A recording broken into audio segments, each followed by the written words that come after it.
Hello guys, मेरी कल के एपिसोड में आप देखोगे कि जब फ़ाखर ऑफिस से आकर घर में बैठा होता है तो ऐसे में उसकी माँ समीना भी वहाँ पर आ जाती है और समीना फ़ाखर से कहती है कि बेटा तुम्हारा ऑफिस का काम कैसा रहा। तो ऐसे में फ़ाखर कहता है कि अम्मी अगर ऑफिस का काम तो ठीक रहा पर मुझे दिलचस्पी नहीं हो रही, मुझे डर लग रहा है, मुझसे कोई काम नहीं हो रहा ऑफिस में। तो ऐसे में समीना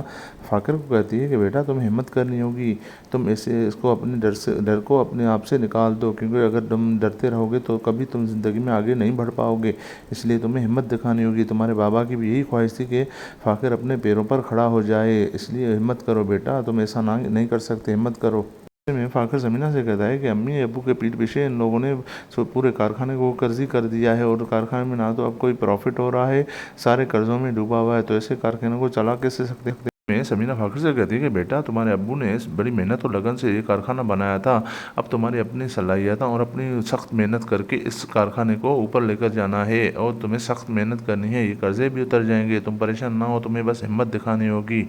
आप अगले सीन में देखोगे कि एनी भी फ़ाखर की वजह से बहुत परेशान रहने लगती है और वो सीधा अपनी अम्मी आयशा के पास चली जाती है। तो उसे कहती है कि अम्मी फ़ाखर बहुत परेशान रहने लगा है और कारखाना भी बहुत नुकसान में जा रहा है, तो मैंने सोचा है कि अपने जेवरात बेचकर उसकी मदद की जाए, उसे सारे पैसे उसे दे दूँ ताकि वो कर्जा उतार सके। तो ऐसे में आयशा को गुस्सा आ जाता है और आयशा इन्हीं से कहती है कि तुम पागल हो गई हो, तुम्हारे अब्बू के साथ उन्होंने क्या हालत की है वो तुम्हें पता नहीं है, उसको साइड करके फ़ाखर को आगे रख दिया है या फ़ाखर को उसके बराबर में खड़ा कर दिया है, तो ऐसे में तुम पागल हो और तुम जेवरात बेचोगी क्यों, क्यों उसकी मदद करोगी, ये करने की कोई ज़रूरत नहीं, होश से काम लो।